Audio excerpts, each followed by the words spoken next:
Começamos a história e o pau já está atorando, onde uma pá de magos está tentando segurar um ataque de dragões gigantescos no reino de Hyrule. A galera do Conde Kirby que já estava meio acostumada com essa treta, já que dragão por ali era mato e por conta disso, o histórico da família do Conde era de trocação intensa com essas criaturas. Enquanto eles tentam mandar um golpe fatal no bicho ali acertando a testa do meliante, eis que a lei de Murphy prevalece, mostrando que tudo que está ruim sempre pode dar um jeitinho de piorar. Pois nesse momento o chão começa a tremer e passos pesadíssimos são ouvidos à distância, e quando o dono dos passos aparece por ali, meus amigos, deu pra ver nos olhos os magos que a vida dos caras se esvaiu e não passava nem Wi-Fi nos que estavam presentes. E quando nos é apresentado o dono dos passos, a gente entende o porquê. Afinal, um dragão gigantesco surge por ali com mais de 500 metros de comprimento. Esse desgraçado é conhecido como Dragão Preto, e ele só apareceu 2 vezes na história de Riddle, esbagaçando com as cidades que ele atacou, então imagine a sorte desse povo que está por ali. Uma verdadeira loteria reversa. A cena então mudou, e vamos ao Castelo Real, onde uma assistente cola na filha do conde, que se chamava Isabel, e avisa que ela precisa procurar refúgio, pois ali é perigoso pra cacete. Porém, a Isabel simplesmente responde na lata, dizendo que isso é inaceitável, pois seu pai e os cavaleiros estão saindo na mão com os dragões, e como filha dele, seria imperdoável abandonar o povo agora, então ela ficará, ainda que isso custe sua vida. A cena corta para uma menina chamada Mônica, e o quarto dela, meus amigos, é um verdadeiro lixão, com um livro pra todo lado, bagunça, parece até que explode um furacão por ali. A assistente dela chega com um monte de comida e já vai contando as notícias, dizendo que há 3 meses atrás, a fronteira foi atacada por dragões, e o líder deles era o lendário dragão chamado Worgen. Além disso, parece que uma membra dos 7 sábios, que são considerados os 7 maiores magos do reino, foi quem mandou o bichão de vala, e ela é a membra mais nova, que é conhecida como a bruxa silenciosa, e eu nem consigo imaginar quem é a tal da bruxa, pelo comportamento da Mônica. Mas seguimos. Depois do papo, a Mônica dá uma grana pra moça, que agradece, mas diz que é dinheiro demais, o que até levanta algumas suspeitas sobre ela estar lidando até com coisas ilícitas e tals.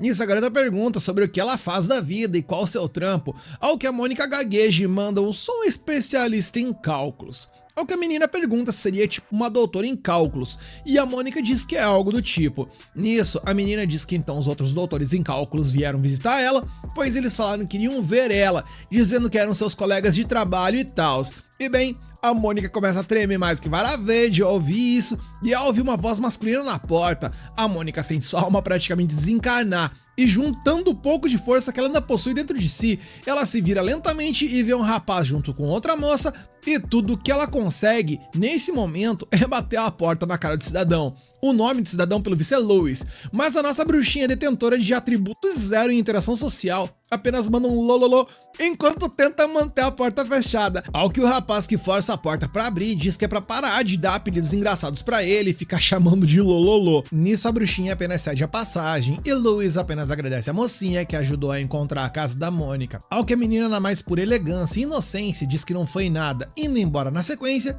e bem, de toda forma, o estrago já estava feito. Agora sozinhos, Louis a chama de Madame Mônica Everett, chamando-a também de Bruxa Silenciosa, uma das integrantes dos 7 sábios. Nisso, ela usa as habilidades para arrumar o quarto inteiro no piscar de olhos, enquanto nos é narrado que pessoas não conseguem utilizar magia sem recitar encantamentos. No entanto, toda regra possui uma exceção, e a exceção a essa regra é justamente a Mônica, que veio configurada de fábrica com magia no máximo, mas a interação social praticamente zero, e a sua fraqueza, por assim dizer, acabou se tornando sua força. Afinal, não é que ela não precise recitar encantamentos, a real é que os encantamentos dela são silenciosos, pois ela simplesmente não consegue falar perto de outras pessoas.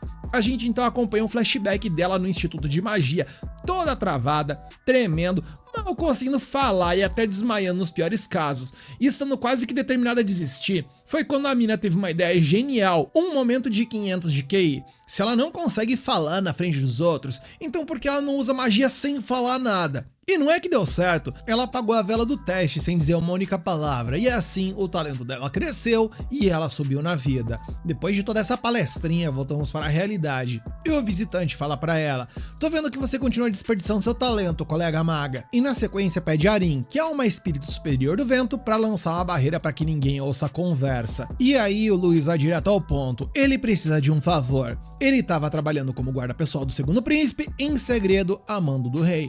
A Mônica questiona: mas você não é da facção do primeiro príncipe? Ele responde que sim, mas foi encarregado de proteger o segundo príncipe por algum motivo. O que importa é que ele tinha que proteger o príncipe sem que ele soubesse. O tal príncipe Félix está estudando num colégio interno, a Academia Serendia. Para se infiltrar lá, o Louis preparou um broche mágico que rastreia e protege, e assim ele poderia monitorar o cara 24 horas por dia.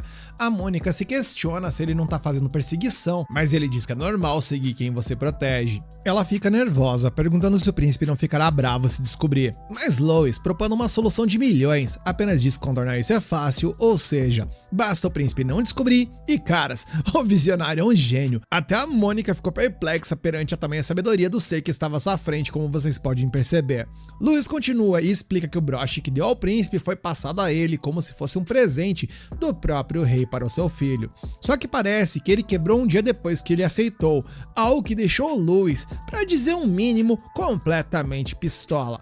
A Mônica então tenta mudar o percurso da conversa e pergunta sobre o segundo príncipe, e o Louis diz que foi até ele, porém, ele apenas disse que não havia acontecido nada e que o broche quebrou por um descuido dele. E dito tudo isso, ele olha para Mônica e questiona se ela entendeu o que ele está tentando dizer. E a Mônica, obviamente, responde que não entendeu porra nenhuma. Ela tem zero percepção social e vamos conversar que o Louis é moleque nessa, hein? Ele explica de forma direta que ele quer que ela se infiltre na academia e proteja o príncipe no lugar dele. E o resultado disso é que a coitada da Mônica já entra em desespero, chora e diz que não vai conseguir. Mas o Louis tá nem aí pros sentimentos dela e apenas diz que como ela nunca aparece nos eventos da realeza, ninguém conhece o rosto dela, então ela é perfeita pra missão secreta e que além disso, o talento dela de usar magia sem encantamentos é ideal para proteção discreta. Ela argumenta que só entrou pros 7 sábios como reserva, mas o Louis não quer saber.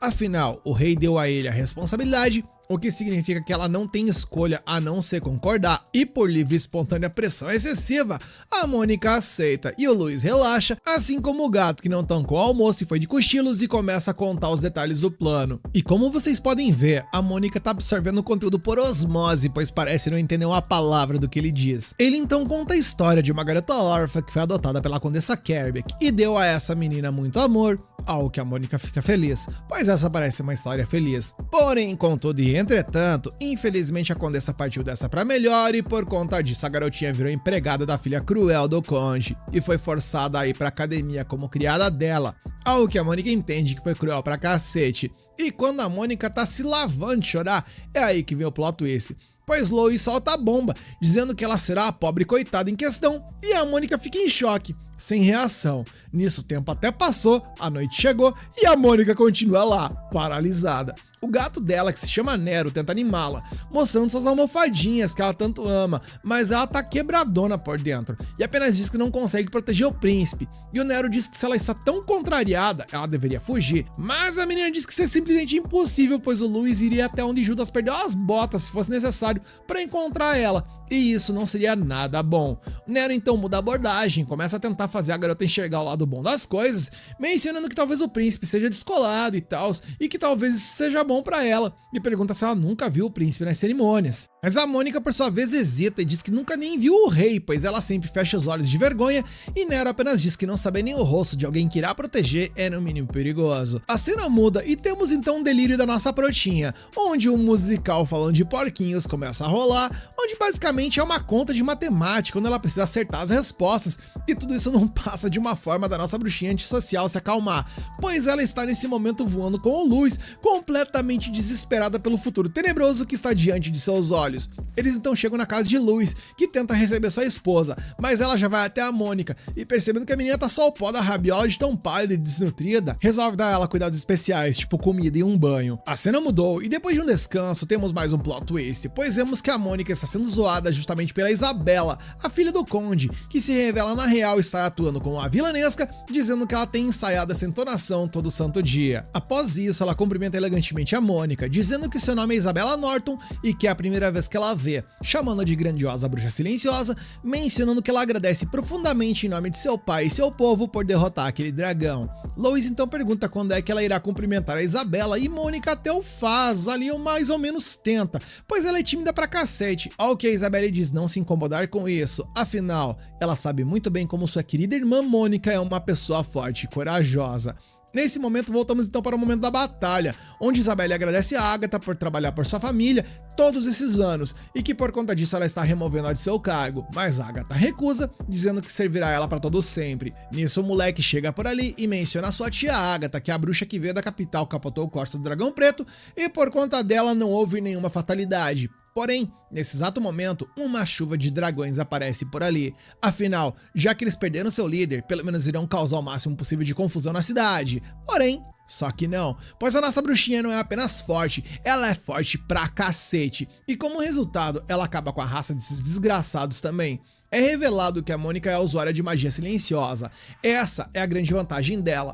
Humanos não conseguem controlar mana sem encantamentos, mas essa gênia tornou o impossível possível. E aí, a Mônica simplesmente elimina todos os dragões que estavam atacando a cidade. E esse momento é belíssimo, pois nos é narrado mais uma vez a forma que a nossa protagonista incrível desenvolveu o encantamento silencioso, enquanto ela summona uma espécie de portão no céu, que faz simplesmente chover magia e acabar com todos os dragões alados que estão por ali.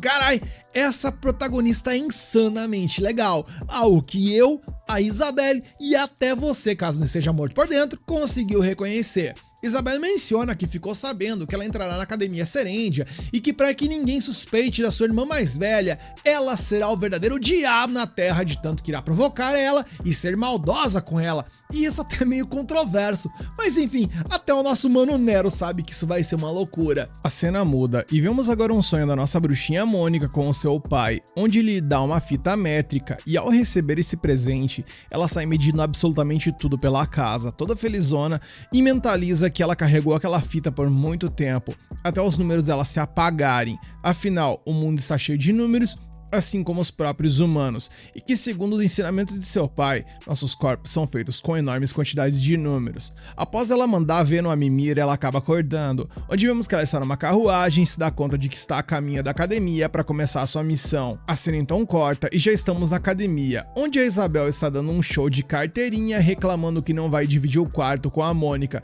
pois não deveria se misturar com a gentalha, enfim. O cidadão da academia apenas olha para a situação em desespero, achando que erraram ao pensar que a Mônica era parente dela, mas a gente sabe que na real foi a própria Mônica que disse que não conseguiria dividir o quarto com ninguém. Ao que a Isabelle, então no seu papel de vilanesca, diz que iria resolver o problema. E de volta à academia, na frente de todo mundo, ela faz um escândalo, o que faz o funcionário implorar para que ela se acalme, garantindo que vai dar um jeito. A Isabel, com todo o desprezo do mundo, diz que o sótão serve para Mônica, mas como o funcionário fica pensando num lugar vago, ela manda a real. Se não tiver espaço, pode colocar a garota até no estábulo, que ela não vai se importar nem um pouco. E a Mônica, claro, fica chocada com a maldade dela. O funcionário sai correndo para ajeitar tudo e a Isabelle olha pra Mônica e dá aquela piscadinha marota. Agora, a gente muda de cena mais uma vez e vai pro conselho estudantil da Academia de Serendia, onde o tesoureiro, um tal de Aaron, está sendo julgado por meter a mão grande nos registros contábeis. O secretário do conselho, que se chama Elliot,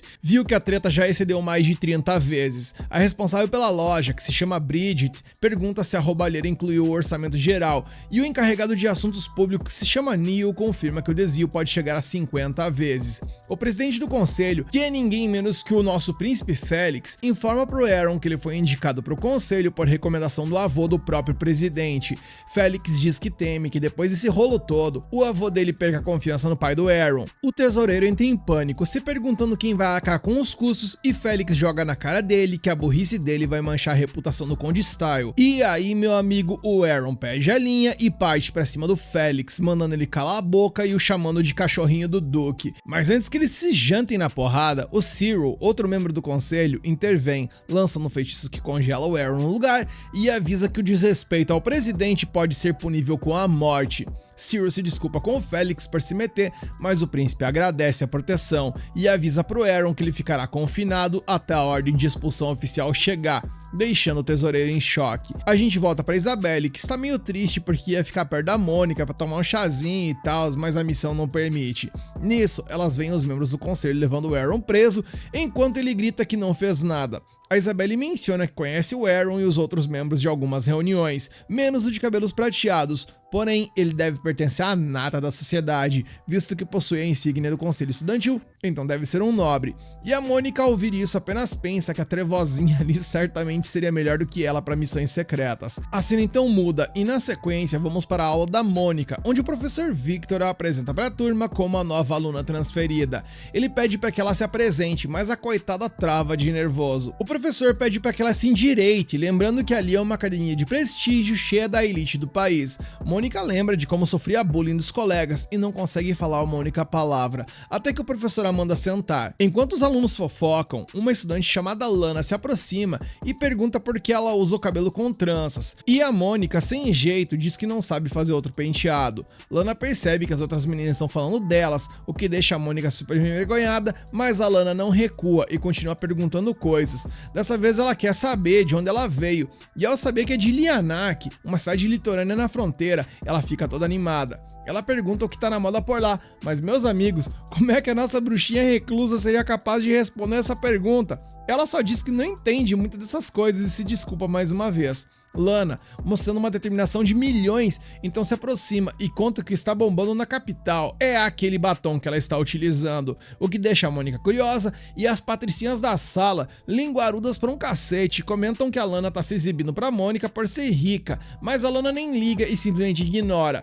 Ela então pega o cabelo da Mônica, desfaz a trança e pede pra ela não se mexer, e a nossa protinha fica em parafuso de ansiedade, mas acaba concordando. Lana então faz um penteado novo nela e diz que é fácil e que ensina pra ela depois.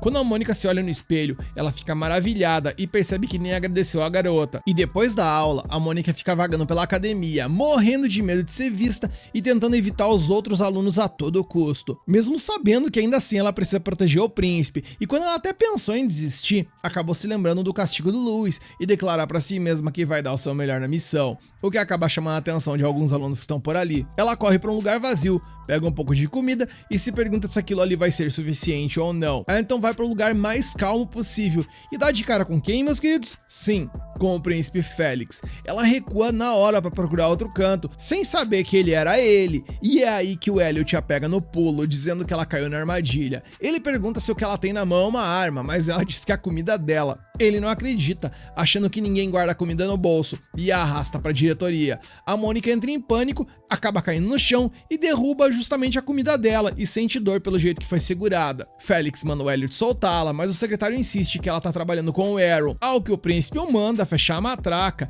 e o Elliot finalmente a solta. Félix se aproxima e diz que ouviu falar de uma aluna transferida e pergunta se é ela. Ela, toda envergonhada, confirma que se chama Mônica. Félix diz pro Elliot que ela não é cúmplice de ninguém e é só um esquilinho que se perdeu. Ele pega a noz do chão, entrega pra ela e pede desculpas. Enquanto a Mônica tenta agradecer, ela percebe um vaso caindo na direção do príncipe e usa sua magia para desviar o objeto, enquanto o príncipe se atira nela para a salvar e Elliot corre para investigar. Félix pergunta se ela está bem, mas a coitada desmaia com tanto contato e sonha que está sendo sequestrada e torturada. Ela então acorda em pânico com a Selma, da comissão de saúde da turma dela, perguntando se está tudo bem. Depois de ser examinada, ela volta pro seu quarto, exausta, e o Nero, o gatinho dela, vem ver como foi o dia dela, e a Mônica só responde que para ser chamado de péssimo, ainda precisaria melhorar um pouco, desabando de chorar de desespero. Nero então a consola, dizendo que ela não precisa desanimar e pode tentar de novo e tal, sugerindo até que ela use magia para pregar algumas peças nos outros. Mas a Mônica diz que usar magia de manipulação mental para essas coisas pode causar perda de memória ou delírios, e o Nero fica com medo e a incentiva a superar isso, e ela lamenta não ter conseguido nem agradecer as pessoas que foram gentis com ela direito, mas o gato diz que vai cuidar disso pessoalmente. A Mônica fica surpresa e é aí que o Nero se transforma num humano e pergunta o que ela achou. A nossa bruxinha quase tem um troço gritando de medo e implorando para que ele volte a ser gato. E ele, na brincadeira, apenas pede para ela dizer obrigado. Porém, Nero para com a zoeira ao perceber que tem uma pessoa suspeita do lado de fora. A Mônica olha e vê que tem um estranho rondando por ali. Nero suspeita que o alvo é o príncipe e sugere que eles o sigam, mas a Mônica, utilizando sua magia, mencionou que já viu aquele cara antes. A cena mudou e temos um flashback dela lembrando de seu pai, onde ela perguntava para ele se após ele terminar o cálculo que estava realizando, a pesquisa também terminaria. E ele respondeu que não, aquilo era só o primeiro passo e que ao final essa pesquisa também poderia se mostrar inútil. E inclusive talvez ele nem a termine até o final de sua vida, algo que ela não entendeu muito bem. Afinal, ele se esforçava tanto. Voltando para o presente, ela está arrumando o cabelo e questionando ao Nero sobre o que seria algo útil para ele. E ele responde filosofia, se achando o gato com um QI de 500 e tals, só por conhecer essa palavra, pedindo para ela o elogiar, e ela entrando na dança acabou elogiando. O gato então cai na real e diz que isso é útil. No caso, os elogios dela, segundo ele, são úteis, pois eles o deixam feliz e quentinho por dentro. Eita, momento overdose de fofura. Ele continua e diz que na real também não tem importância se divertir com algo supostamente inútil. A vida também é formada por inúmeras inutilidades e a Mônica só pensa que já está sendo um esforço descomunal apenas para se manter viva. Se divertir com algo potencialmente inútil já está em outro nível. Porém, esse momento desbloqueia a continuação do raciocínio de seu pai, onde ele diz que quanto mais difícil for um desafio, mais divertido ele será, e ela percebe que precisa se desafiar. No dia seguinte, ela vai para a aula e tenta falar com a Lana. A amiga fica surpresa com o visual da Mônica, que tentou copiar o penteado do dia anterior, mas falhou miseravelmente. Ela entrega uma fita pra Lana como agradecimento, mas a amiga diz que não precisa. Mônica então pede pra Lana ensinar o penteado de novo, só que a forma como ela está se comunicando é tão catastrófica que chega a ser hilária, e isso faz com que a Lana caia na gargalhada e a manda sentar. E enquanto ensina, Lana conta que o pente é feito à mão por um artesão e decorado com pedras preciosas. De repente ela para, dizendo que suas histórias são chatas e que por isso ela fala tanto. Mônica fica nervosa de novo, dizendo que as histórias dela também devem ser chatas, já que só falam de números, algo que faz Lana rir e, por consequência, as duas acabam rindo juntas. A Mônica se olha no espelho e fica encantada com seu visual. A posição da trança, o ângulo, a quantidade de cabelo, tudo fazia diferença, mas a Lana diz que essas coisas não se medem com números, mas se medem com sentimentos, algo que provavelmente a nossa protinha não entenda muito bem. Ela então manda a Mônica desfazer e tentar de novo, e a nossa prota fica com dó de estragar o penteado, mas a Lana fica brava, dizendo que ela nunca vai aprender se não fizer sozinha. É nesse momento que o Elliot entra na sala, surpreendendo todo mundo, menos a Mônica, que se esconde na hora. Ele a encontra e diz que ela sempre se parece com um esquilinho assustado, e ela toda vermelha diz que ela é uma humana, e ele manda ela ficar quieta e segui-lo. Eles vão para a sala do conselho, onde o Félix se desculpa por chamá-la de repente e se apresenta como o presidente. Mônica fica surpresa ao pensar que a pessoa que ela conheceu ontem era justamente o príncipe, e mesmo estando nervosa pra caramba, ela o agradece e o príncipe se questiona se fez algo para ser agradecido, ao que ela responde que é pelas nozes e pela sala da enfermaria, e ele apenas pede para que ela não se preocupe com essas coisas. Ela então pergunta por que ele fugiu do dormitório na noite anterior, o que deixa o Elliot pistola, pois é a primeira vez que ele ouve falar disso. O príncipe dá uma desentendida e pergunta sobre o que ela está falando, mas ela, mesmo nervosa, explica que viu da janela do quarto dela. Ele continua e diz que talvez seja alguém suspeito, perguntando se ela lembra das características, mas ela responde que ele estava de capuz, então ela não conseguiu ver direito o rosto dele, só que o porte físico era idêntico ao dele. Félix argumenta que muita gente tem o porte dele, mas aí, meu amigo, a coisa ficou feia pra ele, pois a nossa bruxinha matemática apresenta provas e evidências de que era ele mesmo através das proporções geométricas dele, e após apresentar uma verdadeira tese de doutorado sobre a proporção áurea, ela sente que simplesmente se excedeu e pisou na bola, e o Elliot pergunta se essa palestrinha prova o que a esquilinha disse, e o Félix apenas confirma, informando que não houve nenhum progresso, e o Elliot apenas resmunga, dizendo que se o Cyril descobrir sobre isso, irá desmaiar. Félix diz que estava certo sobre a Mônica ser só uma esquilinha que não faria mal a uma mosca, afinal, se ela fosse uma assassina, não teria hesitado em atacá-lo quando estavam sozinhos. Elliot então pergunta sobre o vaso de flores que caiu neles, e Mônica acha que aquilo ali foi um acidente, mas Félix explica que tudo começou com a fraude do tesoureiro. Para pegá-lo, eles decidiram trancá-lo no dormitório. O Aaron deu a entender que tinha um parceiro, então o Elliot armou uma armadilha no quintal. A Mônica fica em choque ao perceber que para eles ela era a suspeita de ser uma assassina, imaginando o Luiz dizendo que ela sempre consegue as coisas de maneiras inesperadas. Elliot então vira para ela e pergunta se ela é parceira do Aaron, e obviamente ela nega. E aí vem a reviravolta que ninguém esperava. Ele pede pra ela encontrar o verdadeiro parceiro e a Mônica, obviamente assinando um cheque em branco apenas pra se safar sem nem processar o que está dizendo, apenas responde que promete que vai ajudar. E com isso o Félix diz que vai deixar o caso com ela. A cena muda e vemos que o que sobrou da Mônica está no quintal, chorando horrores com o que aconteceu, enquanto Nero diz que ela basicamente virou uma guarda-costas pessoal e pergunta se ser considerada uma assassina é um problema, deixando nossa bruxinha ainda mais chocada. A nossa bruxinha continua chorando, desesperada para voltar para sua cabaninha ali, se sentindo um lixo completo. O Nero, seu gato, pergunta se ela quer a patinha dele e depois que ela concorda, ele sobe nela e começa a dar o papo reto.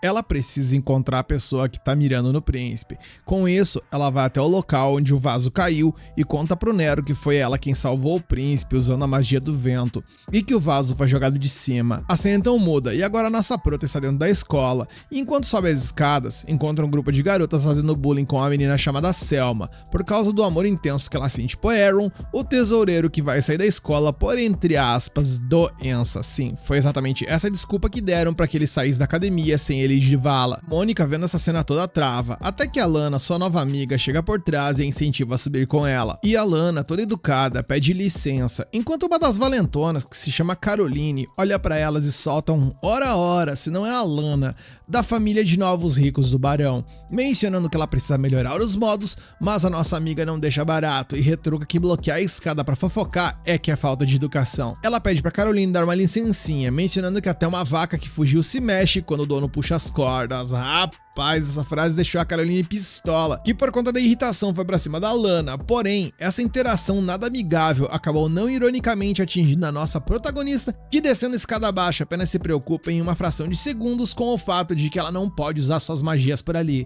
porque ela iria chamar muita atenção. E tentando achar uma solução, o melhor que ela consegue foi deixar a escada plana para que ela possa deslizar sem se esbagaçar por completo, e assim o fez. Porém, durante o seu deslize, ela acabou colidindo com Cyril e apenas pede desculpas por isso. Cyril pergunta se ela se machucou, mas ela só se desculpa de novo por tê-lo incomodado. Ele estende a mão pra checar e nota que ela teve apenas um leve vermelhidão ali na testa. E a Mônica fica surpresa que ele não está bravo e sente uma mana fria saindo dos dedos dele. Lana se aproxima e o Cyril pergunta sobre a confusão. Caroline e suas amigas chegam, mentindo na cara dura, dizendo que foi a Lana quem empurrou a Mônica. E Lana, fudida da cara, insiste que foi a Caroline. Mas a mentirosa continua dizendo que os novos ricos são audaciosos demais. Mônica então olha pro Cyril e pensa: quando uma pessoa rica e de status declara que alguém é mau, isso se torna realidade. Se lembrando de um incidente antigo e decide defender a Lana, dizendo que ela mesma tropeçou por descuido e sai correndo deixando a Lana chocada. Depois, ela vai até a sala de onde o vaso foi jogado e encontra uma garota tocando piano.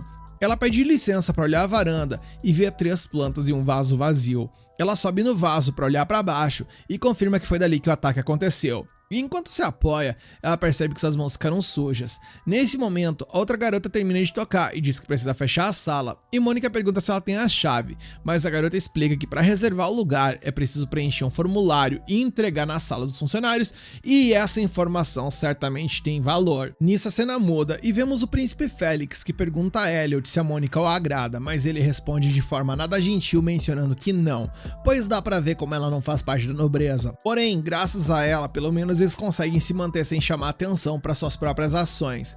Félix, ouvindo tudo isso, apenas diz que ele apenas prefere que o Duque Clockford não interfira, mesmo que ele seja chamado de cão do Duque, mencionando também que o que realmente importa é que seria um grande problema se pensassem que ele é incapaz de resolver um caso desse nível. Nesse momento, a Mônica chega e o Félix a recebe perguntando se ela já fez algum progresso, e ela, então, diz que já sabe quem é o culpado, e quando eu estava apenas indo, pensando que ela estava apenas indo com a informação, nossa geniazinha já estava voltando com a resolução, mas vamos lá. A cena corta pra Selma, sendo intimidada de novo, e Elliot chega na sala e pede pra ela o acompanhar. No escritório do Félix, ele a confronta sobre os 2 incidentes, a placa que caiu e o vaso de flores, informando que a Mônica disse que ela foi a responsável por ambos, e isso deixou nossa Mônica em maus lençóis. A nossa bruxinha então começa a explicar sua dedução, mencionando que o vaso foi jogado de uma varanda à ala leste e que todas as varandas ali têm flores. Ela começa a usar matemática de novo, mas fica envergonhada quando o Félix pede para que ela pule essa parte. Então, encurtando a conversa, ela menciona que o ataque veio do quarto andar e que ela tinha voltado da sala de música na mesma hora, mas Selma se defende dizendo que só foi regar as plantas. Mônica então aperta o cerco, explicando que não há muita diferença de altura entre elas e que o parapeito da varanda é alto demais para alguém cair por acidente. Além disso, havia também um vaso virado e ela pergunta para Selma se ela acha que a pessoa subiu nele, e a menina, nervosa, diz que ele simplesmente estava lá. E aí vem o checkmate. Mônica nota que a Selma está usando luvas hoje, mas quando a conheceu na enfermaria, reparou na maciez e brancura de seus dedos, e o motivo de não usar luvas naquele dia foi para não sujá-las ao mover o vaso, e para finalizar, ela diz que encontrou um par de luvas sujas no lixo, bordadas com iniciais do nome dela, e bem, após a nossa prota incorporar o próprio Sherlock Holmes com todas essas descobertas, a Selma ficou sem saída e admitiu que foi ela. E como já não havia mais nada a ser ocultado, ela confessa tudo: o vaso, a placa e a fraude no orçamento do conselho. Além disso, ela enganou o Aaron e implora para que tenham compaixão e não tirem dela, pois ela não tem mais nada. Selma sai com o Elliot e a Mônica pergunta ao Félix o que vai acontecer com ela, e ele apenas responde que ela cometeu traição real e que toda a família dela será executada, o que deixa a Mônica super preocupada. No entanto, Félix tinha outra solução: ela seria retirada da escola alegando doença. De repente, a Mônica olha para os papéis da contabilidade e seus olhos brilham por ver tantos números. Porém, com suas habilidades sobre-humanas para cálculos, ela começa a explicar que tem coisas ali que não estão batendo. Ele, surpreso, pergunta se ela sabe ler registros contábeis e ela confirma que sim, dizendo que é uma consistência formada ali para que os números combinassem e que isso não era bonito. Ele então resolve testar a sorte e a convida para ajudá-la a corrigir os registros, e ela se sente nas nuvens com a proposta. Afinal, poderia finalmente entrar em contato com seus amados números. E bem, com a aceitação dela, ele então a nomeia como a nova tesoureira do conselho estudantil, e ela apenas cai dura com o quão longe essa situação escalonou. A cena mudou e ela acorda no seu quarto em choque. O Nero tenta animá-la, mas ela só consegue dizer que virou a tesoureira. O gato acha que isso vai facilitar a missão dela de proteger o príncipe, mas ela se joga na cama e continua a chorar. E enquanto isso, temos um flashback do momento em questão. Enquanto estavam no escritório do Félix, o príncipe contou pro Elliot que enquanto ele esteve fora, a esquilinho ali revisou os últimos 5 anos de contabilidade em apenas 2 horas. Quando o Félix pediu a opinião dela, ela, mesmo hesitante, soltou o verbo, pois ficou chocada com a negligência notável na gestão de tanto dinheiro, e o Cyril, que também estava lá, ficou pistola e a chamou de degenerada com o jeito que ela falou com o príncipe, o que deixou a Mônica morrendo de medo. E de volta ao presente, ela se disse que quer voltar para sua cabaninha nas montanhas o mais rápido possível. A cena mudou mais uma vez, e agora vemos o Cyril, furioso com a decisão do Félix, mas ao revisar as correções que a Mônica fez, ele fica completamente atônito com a genialidade dela. Só que a forma como ela escreve o fez pensar em algo, e isso deixa tão abalado que ele simplesmente decide largar tudo e ir pra casa. No dia seguinte, na casa da Isabelle, ela grita com a Mônica e quebra xícaras para manter o papel de dama malvada, atraindo a atenção das outras garotas. E depois do showzinho, ela parabeniza a Mônica pelo novo cargo e pergunta se ela mudou o penteado. Mônica conta que uma garota da turma fez e Isabelle adora e pede que sua empregada faça igual, mas a empregada diz que damas malvadas não usam o mesmo penteado da garota que elas maltratam. Mais tarde, na aula, a Lana se aproxima da Mônica e pergunta se ela foi mesmo nomeada tesoureira, ao que ela se desculpa pelo incidente na escada, dizendo que a Caroline foi a culpada e que ela foi a vítima, e a Lana nota que o penteado da Mônica se desfez e diz que precisa refazê-lo. De volta ao escritório do Félix, ele pede ao Cyril para ensinar a Mônica as tarefas de tesoureira a partir de hoje, e Cyril, surpreso, concorda. Mônica se pergunta por que o próprio Cyril, mas é porque ele era o tesoureiro antes de se tornar vice-presidente. E sozinhos em um escritório, Cyril explica que o trabalho é pesado no início e no final do mês. Nesse momento, a Mônica espirra, e ele, achando que a sala está fria, abre uma janela e lhe dá um cachecol. Ela pensa que o lugar parece frio porque ele está liberando energia e pergunta se aqueles são os documentos que ele revisou. Ele diz que o conselheiro dele, o Sr. Thornley, cuidará disso, e Mônica então se desculpa por adicionar mais trabalho a ele, mas o Cyril diz que era apenas um trabalho que precisava ser feito. Ele pergunta por que ela está tão tensa, dizendo que ela ganhou a confiança do príncipe por sua competência e que seu trabalho foi excepcional, então ela deveria estar com a cabeça erguida, porém ela se desculpa de novo, dizendo que ela não consegue ter orgulho disso. Então, o Cyril menciona que que ele odeia a frase "não consigo", e explica que investigou o incidente da escada, interrogou os alunos e descobriu que a culpada foi a Caroline, que recebeu um aviso severo e terá que pedir desculpas por escrito,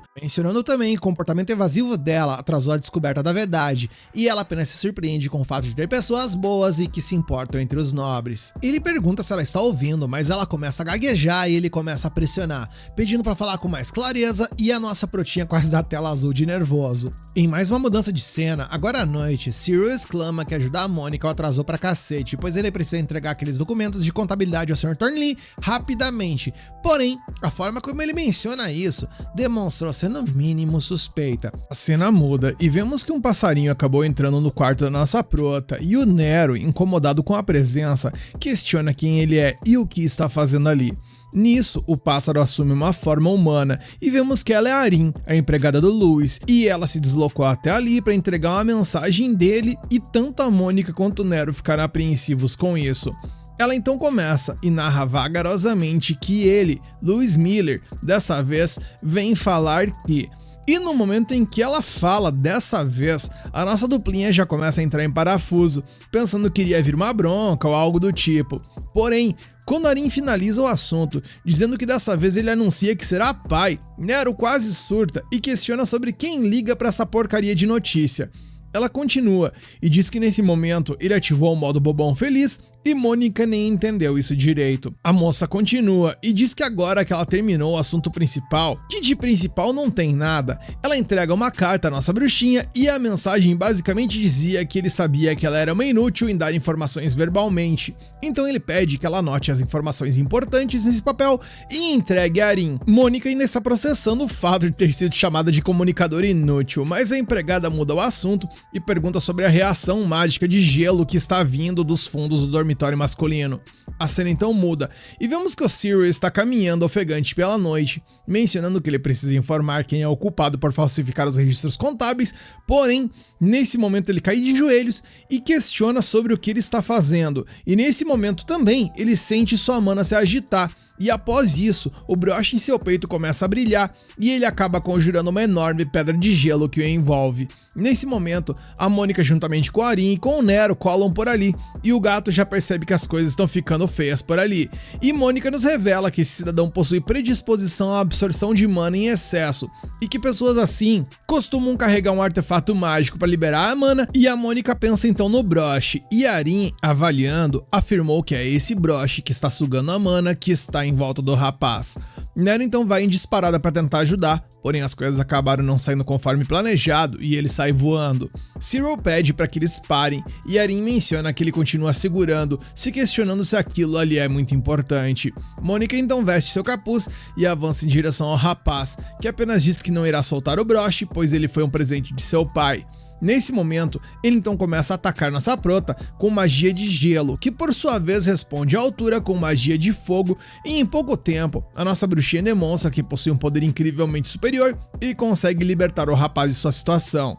Curiosamente, enquanto Cyril estava naquela situação, ele começa devagar e menciona que mesmo tendo sido reconhecido pelo seu próprio pai, por quais motivos ele não conseguia reconhecer sua mãe. Nisso temos um flashback, onde o Cyril explica que o seu pai possuía sangue de marquês mesmo sem trabalhar, e tratava sua mãe, que não tinha origens nobres, com violência dia sim e dia também. E após algum tempo, seu pai veio a falecer por conta do alcoolismo. Conforme os dias passaram, ele recebeu uma proposta de adoção do Marquês Highorn e foi correndo contar para sua mãe, mentalizando que ela iria ficar feliz e iria aceitar, mas ao dizer que recebeu tal proposta, ela apenas se entristeceu e lamentou o fato de seu filho ser um filho de um nobre e agir como um. Cyril continua e diz que queria ser reconhecido e queria se esforçar cada vez mais por isso, tanto pelo próprio Marquês, que lhe aceitou como filho, quanto por sua própria mãe.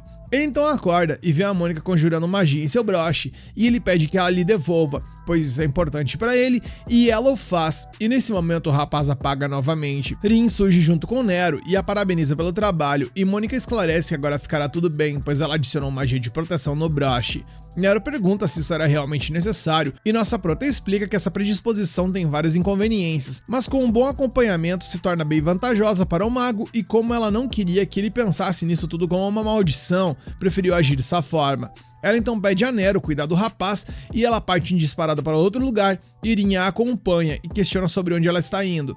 E ela responde que, dada a forma como o cidadão estava há pouco, os sintomas pareciam mais de intervenção mental do que de envenenamento por mana. Nesse momento, ela vai até um local e se depara com um homem. Ele diz que já passou da hora do toque de recolher, mas ela aponta e diz que na mão dele há algo e questiona sobre o que ele pretendia fazer com isso, dizendo que se ele pretendia trocar os documentos, era para ele ter a ciência de que isso é inútil, pois ela se lembra de todos os números dos documentos que ela verificou. Ele pergunta sobre o que ela estava falando e ela lembra da zona que os registros contábeis estavam. Porém, nos últimos 5 anos, a forma de acobertar as fraudes se tornou mais refinada, além da quantia desviada que também aumentou, e isso aconteceu justamente no ano em que ele foi escolhido como tesoureiro do conselho estudantil. Ele então avança na Mônica e a pega pelo braço, dizendo que pesquisas sobre magias dão dinheiro, e então começa a conjurar um feitiço, e ela percebe que a técnica que ele está usando é para realizar intervenções mentais, e ele apenas diz para ela apreciar sua técnica mágica aperfeiçoada, mencionando que ela não viu nada, mas o que esse cretino desgraçado mau caráter não calculou é que ele mexeu com a pessoa errada, e a Mônica nesse momento menciona que a técnica dele pode ser chamada de qualquer porcaria que ele quiser, menos de aperfeiçoada. O imbecil, ao perceber que não está funcionando, questiona sobre o que está rolando, e a Mônica ainda se deu o trabalho de explicar que é necessário entender a técnica mágica complexa da intervenção mental e que uma técnica mais furada que uma peneira igual a dele está longe de ser chamada de aperfeiçoada. Nesse momento, a nossa prota poderosa desfaz a magia do babaca e simplesmente começou a reescrever a técnica dele de uma forma belíssima, onde cada borboleta voando nesse momento representa uma técnica mágica, e o imbecil apenas se questiona sobre por quais motivos alguém como ela conseguiria realizar uma magia tão perfeita sem sequer recitá-la.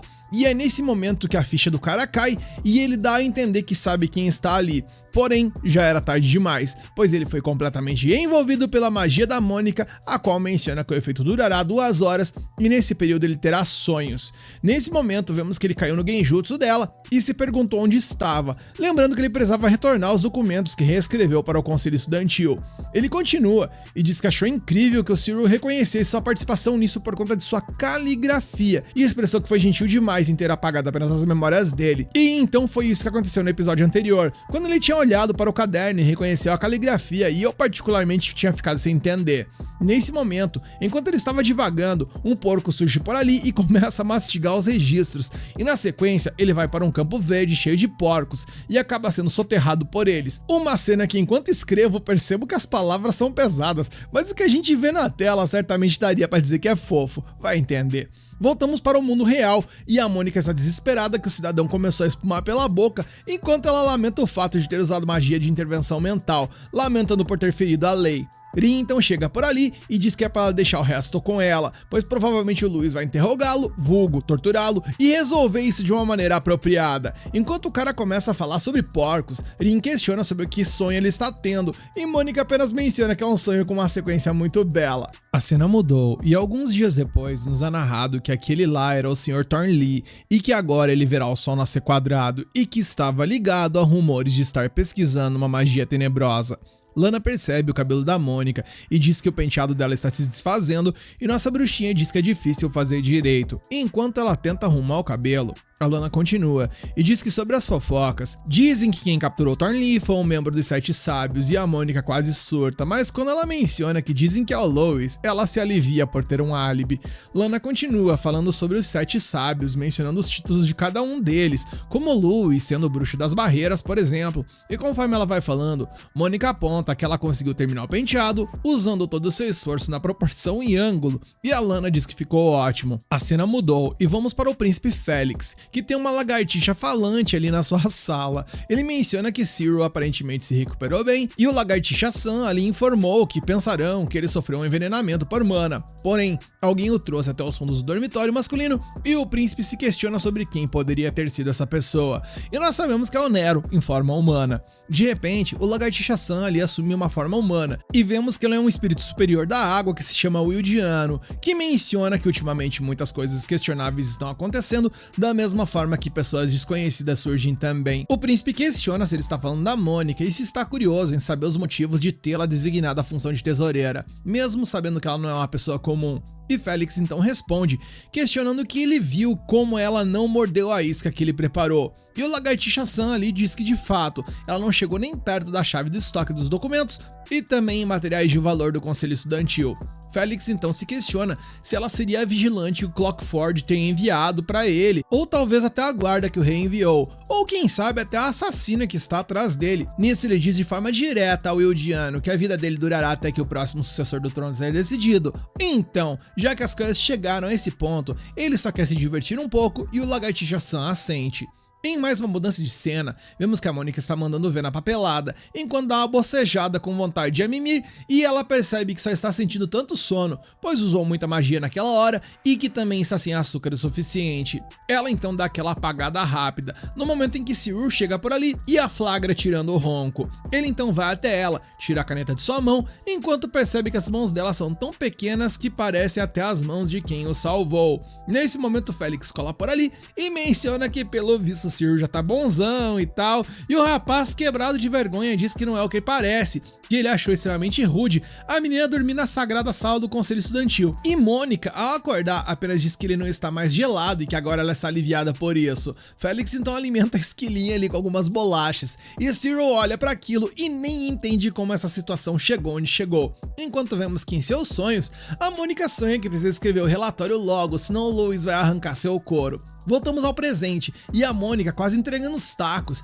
diz que parabeniza ele pela gravidez, e Cyril surta com isso, com o Félix perguntando a ele quem é sua parceira, e o rapaz fica quebrado de vergonha, dizendo que essa menina rude só está falando bobagens enquanto dorme. E bem, a cena muda, e graças a Deus a Mônica pelo visto não se entregou, pois nós estamos vendo o Louis agora, recebendo o relatório, onde a Mônica o parabeniza pela gravidez de sua esposa, questionando se um livro didático de introdução à matemática serviria como presente de nascimento para o seu filho. Ela continua e diz que com relação ao seu dever, muitas coisas aconteceram e ela se tornou tesoureira do Conselho Estudantil, e o Louis tem até uma enxaqueca ativada com o que ele está lendo. Rin então cola por ali e pergunta como foi o relatório, e ele diz que não importa quantas vezes ele leia, só consegue elogiar a primeira linha. Ou seja, foi nobre da parte dela o parabenizar antes de qualquer coisa. Porém, ela relatou que se tornou tesoureira do Conselho Estudantil, e uma conquista brilhante dessas, segundo ele, por essa nem o futuro esperava. Rin questiona por quais motivos ele colocou justo a Bruxa do Silêncio como guarda do príncipe, ao que ele responde com outra pergunta, questionando qual a opinião dela quanto a isso.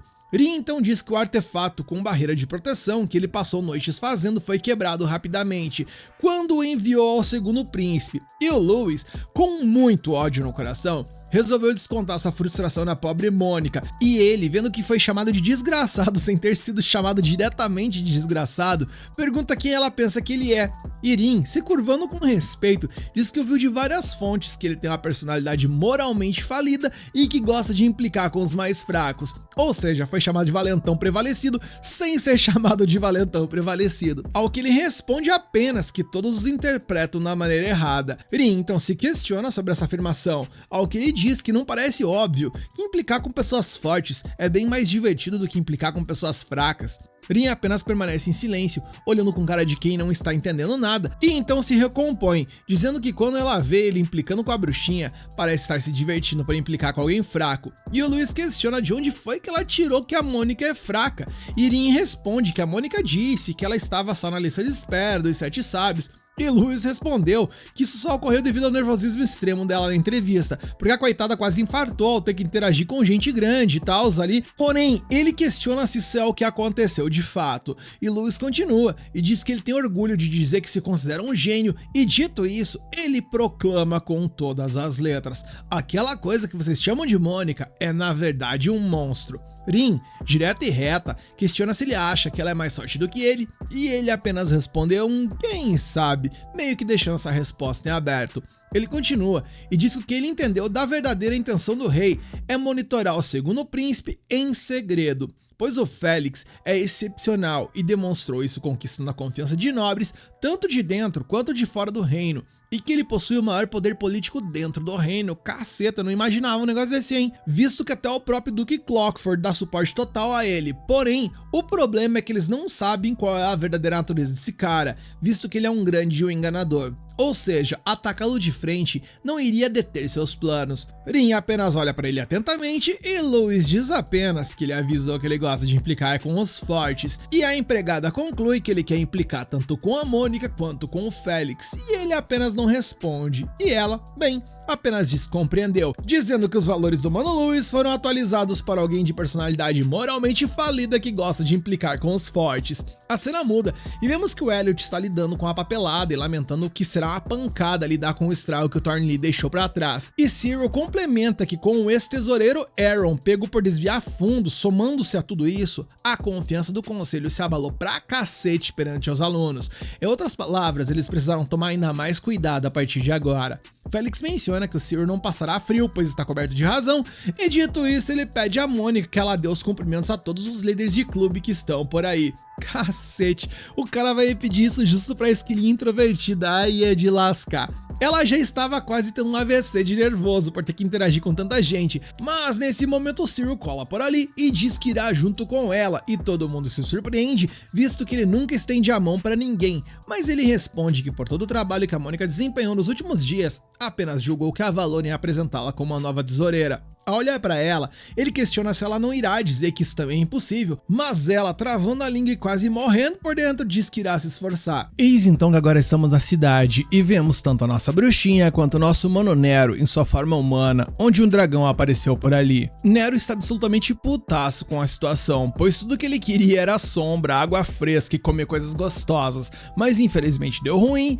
e pelo visto eles terão que lidar com isso. E conforme a cena prossegue, vemos que um carinha está na trocação com o dragão, utilizando um feitiço ali chamado Dax Raval Lava-Ra. Mer Raval foi Dontes. E enquanto ele conjura uma bola de fogo para atacar o dragão, eu estou aqui me sentindo um mago ao pronunciar essas palavras, e tomara que elas conjurem um recap perfeito. E quem tá assistindo e gosta de mim, escreve nos comentários Mob Feiticeiro ou Snake Feiticeiro e eu vou dar um coraçãozinho no teu comentário. Seguindo, vemos que o dragão se recuperou de boaça do feitiço e resolveu revidar, enquanto o mago lamenta o fato de não estar conseguindo atingir entre os olhos. A cena muda o ponto de vista para o nosso Miau humano e para a Bot, a bruxa, onde o gato questiona os motivos dele não atacar pelo céu.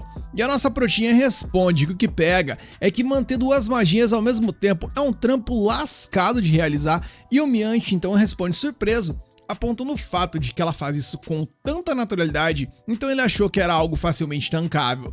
Voltamos então para o mago, que lamenta o fato de ter matado algumas aulas, e enquanto conjura sua magia para uma nova tentativa, vemos que a nossa prota aponta o dedinho ali e pronuncia o tal do Dax Raval Lava-Ra no mesmo momento em que o cidadão.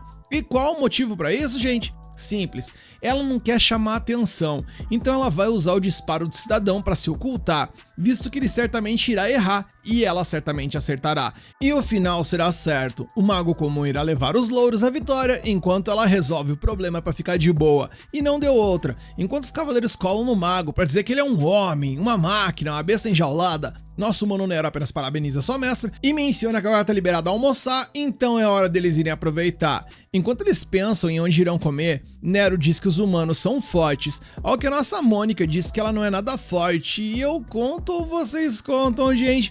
Enfim, Nero então pega ela pela cabeça, fazendo ela olhar pra ele e questiona se ela não percebeu. E ela questiona sobre o que o doidão tá falando, e ele então diz que ela está ficando perto dele, mesmo na sua forma humana, e que ela está bem tranquila com isso. E quando a bruxinha se liga nisso, Nero pergunta se ela não acha que ficou um pouco mais forte, e ela, reconhecendo sua própria evolução, diz que sim e agradece aos céus por isso.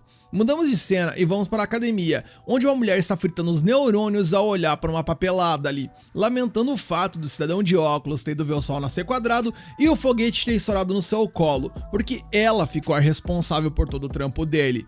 Nesse momento, é anunciado aos presentes dessa sala que a partir de hoje o professor de magia fundamental será o professor William Macragan, que é conhecido como o bruxo das mordidas aquáticas e o velhote os saúda, dizendo que é um prazer conhecer a todos. O anfitrião continua e diz que esse cara trabalhou como professor no Instituto de Ensino de Bruxos Minerva, que traduzindo para um bom português, significa que ele está falando da melhor escola existente. E já acabou, Jéssica? É, claro que não, pois ele continua relatando os feitos ali do Sr. Miyagi, dizendo que antes de serem parte dos 7 sábios, o Bruxo das Barreiras e a Bruxa do Silêncio foram aprendizes dele. E rapaz, eu tô sentindo que o encontro dele e da Mônica tem potencial pra treta, mas seguimos. Nesse momento, a cena muda para a sala do conselho, enquanto a Mônica está escrevendo, um de seus colegas a interrompe perguntando qual matéria optativa ela fará, e ela diz que ainda não sabe.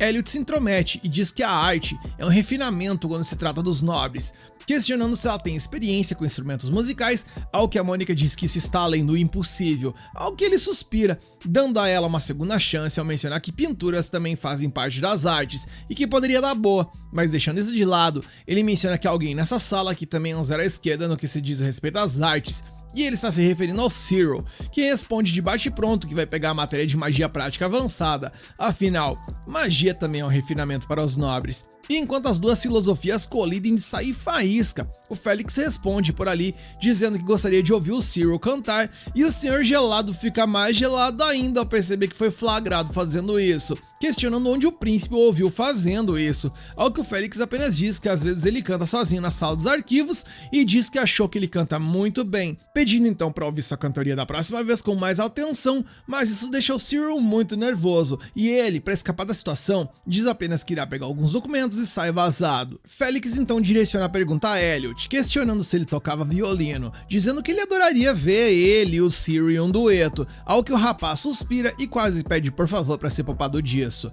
Então o Félix vai até a Mônica e pergunta a opinião dela sobre as matérias eletivas serem de magia, pois ele acha que é meio parecido com matemática e tal, e a Mônica não consegue responder, mas ela se lembra do Louis dizendo que se ela não souber o que dizer, é pra falar que vai pensar, e antes que ela possa responder, o Félix segue e pergunta se ela quer que ele mostre a aula que terá amanhã, ao que a Protinha responde que irá pensar positivamente nisso, e o Félix, pulando a parte do vou pensar e já indo direto pro vou, apenas diz que a pega na aula amanhã, o que deixa a Mônica totalmente em choque. E bem, vamos para o dia seguinte, o Félix já está ao lado da Mônica, explicando que essa academia é especial em relação à magia. Ela pergunta se ele pratica, mas ele não tem talento nenhum para isso. O Neo e o seu novo amigo veem o príncipe Félix no corredor. O amigo do Neo fica surpreso e se apresenta como Glenn. O príncipe também se apresenta e eles apertam as mãos. A Mônica também se apresenta e o Glenn a cumprimenta com um aperto de mão tão forte que quase mata a nossa introvertida no processo. Ele então oferece castanhas assadas para o Félix e para a Mônica como um símbolo de amizade, e o Neo fica irritado com a atitude dele, pedindo para ele mostrar um pouco de respeito. O Félix então diz que ouviu falar de um dragão de terra que apareceu em Creame e que um mago de passagem o derrotou, e pergunta se ele estava envolvido, mas o Glenn, todo humildão ali, diz que não, o que surpreende a Mônica, porque eu não sei se vocês lembraram, mas foi esse doidão aí que enfrentou aquele monstro. Então o Glenn pergunta a Mônica qual matéria eletiva ela está cursando, e como por essa o futuro já esperava, ela obviamente não consegue responder. E o Félix diz que a trouxe para ver a aula de magia básica, local onde o Glenn e Neo também estavam indo. Eles vão para a sala de magia básica, e a Mônica pensa que ninguém a reconheceria por ali, mas meus amigos, o futuro é simplesmente implacável com as pessoas quando elas não querem ser surpreendidas, e a Mônica sente isso na carne mais uma vez ao abrir a porta e dar de cara justamente com o professor William, pois esse cara está ligado ao passado dela, inclusive no momento em que ela apagou aquela vela sem nenhum encantamento. Porém, o véi pelo visto já tá meio gaga porque ele não a reconheceu, questionando quem eles são, e o Félix diz que eles estão ali para ver a aula, então ele servirá como guia. William então pergunta quantas pessoas são, porque a sua visão é fraca, e quando descobre que são apenas 3, ele pede para que eles se sentem onde quiserem, e a Mônica fica espantada que ele não a reconheceu. William então explica sobre os 3 pontos importantes que tornam um mago habilidoso.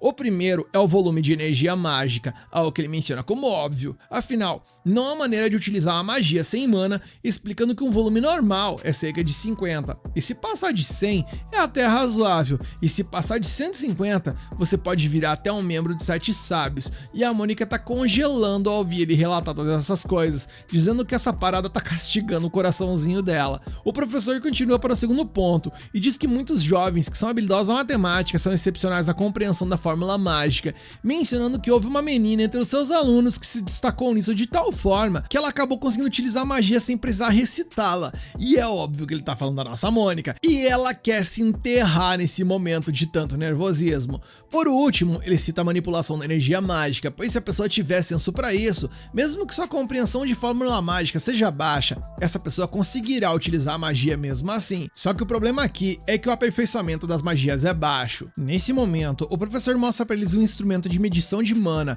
e mostra que a energia dele é de 160 e que como sua luz é azul, significa que sua maior afinidade é com o elemento água. E agora é hora do verdadeiro caos, pois ele pede que os alunos experimentem também. Glenn tá empolgadaço, pois se eles passarem dos 150, poderão fazer parte dos 7 sábios, e a Mônica, tremendo mais que uma vara verde, lembra que a última vez que mediu deu 202, só que como ela ainda está em fase de crescimento, o resultado certamente dará ainda maior. O Neil coloca as mãos e tem um nível de mana de 96 com o elemento terra, e o professor diz que não é nada mal. A Mônica estava se escondendo para não fazer o teste atrás de uma escada, e no momento em que o Glenn avança para a medição, ela tentou sair de fininho, porém acabou sendo flagrada pelo professor, e ele inclusive menciona que já viu ela em algum lugar. E foi nesse momento que a sorte sorriu para nossa prota e ela acabou sendo salva pelo Glenn, que gritou ao professor que o medidor estava quebrado, e como isso atraiu a sua atenção, a Mônica conseguiu escapar na hora. Enquanto ela corria desesperada, ela acabou parando abruptamente, pois o fato do medidor do Glenn passar de 250,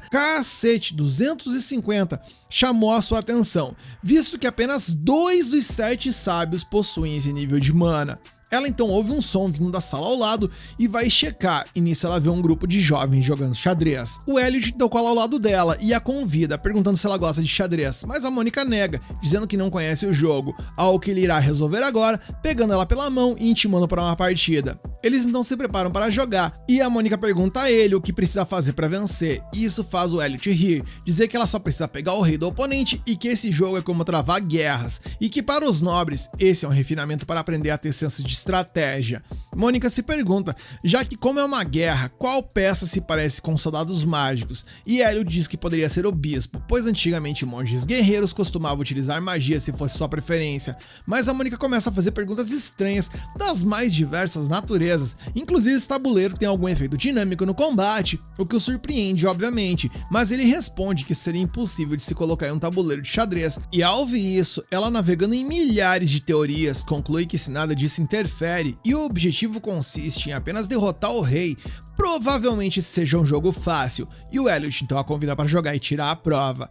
Eles então começam a jogar e todos os observam, e conforme a partida se desenrola, Elliot se surpreende ao ver como ela está jogando e se vê até encurralado em uma determinada situação. Ele então percebe que se ele fizer o rock, que é o movimento do xadrez, ele poderia vencer a partida, mas se lembra que ele não a ensinou sobre isso e se questiona se ele deveria utilizar algo que ela não aprendeu. E bem, ele decide por fazer e explica a jogada no processo, e enquanto ele está na parte teórica, ela reconhece que perdeu, dizendo que se esse movimento faz parte das regras oficiais, não há mais probabilidade de ela vencer. Ela então se desculpa por dizer que o jogo é fácil, pois como seu oponente é um humano, existem muitos fatores incertos na disputa. Eis então que um cara do tamanho de um armário cola por ali e pergunta o nome da nossa prota, e ela quase que respondeu que enquanto ela estava viva se chamava Mônica, mas agora talvez isso não importe mais. Elliot toma a palavra e menciona que ela é sua colega, e enquanto ela ainda só conseguiu chegar na palavra Moni, ele já está pedindo para que ela compareça à próxima aula. A cena muda, a noite chegou e vamos para o quarto da Mônica, onde o Nero pergunta para ela qual aula ela vai escolher, mas a Mônica, surpreendendo um total de 0 pessoas, estava em choque com sua situação. O Nero acerta para acordá-la e ela diz que é impossível para ela se juntar à aula de magia básica porque o professor William é quem ensina, mas ela deve escolher 2 aulas. A gente corta para a sala do conselho estudantil e vemos então que a Mônica está estudando xadrez e pensando que foi divertido jogar, hora a hora, e pelo visto ela se decidiu. Em paralelo a isso, vemos que o Elliot pergunta ao Cyril o que ele desenhou e ele diz que aquele garrancho desgraçado é um touro e uma roda, mas Elliot diz pra ele que isso parece mais um coelho segurando uma fatia de laranja estragada. Mônica então se aproxima e pergunta sobre o que eles estão falando, e Cyril diz que estava mostrando o brasão do produtor. Elliot pergunta a Mônica se aquilo se parece com um touro, e isso a deixa quebradaça de vergonha, e tudo que lhe resta é pedir desculpas por não conseguir responder. Enquanto os dois debatem, e o Cyril tenta se defender, explicando que o Felix tinha entendido o desenho, Mônica chega com um pedaço de papel e mostra a ele o brasão da companhia Abbott, dizendo que ela viu na lista anteontem, e Cyril responde de forma talvez cínica ou talvez inocente que no seu desenho faltou o rabo do touro, mas pra mim faltou foi o touro e todo o resto. Elliot reclama com o talento abaixo do medíocre do seu colega, mas ao menos agora ele sabe qual é o brasão. Elliot diz a Mônica que os comerciantes chegarão em breve e pede para que ela acompanhe, e enquanto eles vão, o rapaz se sente uma fraude por ter utilizado o rock na partida de xadrez contra alguém que não sabia essa regra, mencionando que ele é uma vergonha como um nobre. Quando ele está prestes a se desculpar por isso, a Mônica o interrompe e percebe que o logotipo da companhia Abbott era diferente das carruagens, pois o brasão era para ter 12 raios de roda, mas aquele ali só tem 10, e Elliot se questiona se ela não tá se lembrando de algo errado, mas a moça afirma com todas as letras que não, pois ela é incapaz de esquecer algo que ela vê, e além do mais, sobre aquele touro estampado na carruagem, eles esqueceram de desenhar o rabo dele, ou seja galera, em outras palavras, pelo visto teremos treta. Elliot pede para ela chamar os guardas enquanto ele vai ganhar um tempo por ali, para quando ela voltar, mas a Mônica diz que se ele ficar pode dar ruim e tal, mas o rapaz insiste que ele é um nobre, então vai dar conta. O indivíduo então está se aproximando pouco a pouco, segurando uma faca e aponta para o Elliot, mas a nossa prota então resolve agir e lança uma magia no cavalo, que passa perto dos ladrões, e com o movimento dele, ela aproveita o álibi, por assim dizer, para utilizar magia e apagar os caras, dando a entender que era o cavalo que estava os nocauteando. No entanto, o cavalo entra em surto e quase atropela tanto o Elliot quanto a Mônica, e é nesse momento que uma jovem surge por ali e salva o rabo dos dois, domando o cavalo putaço. Ela então se apresenta como um Casey do segundo ano e Mônica também se apresenta. Nesse momento, o cavalo faz um barulho e quase faz a alma da nossa prota sair do seu corpo, mas a Casey pergunta se ela não quer fazer um carinho nele, porque dessa forma ele ficará feliz.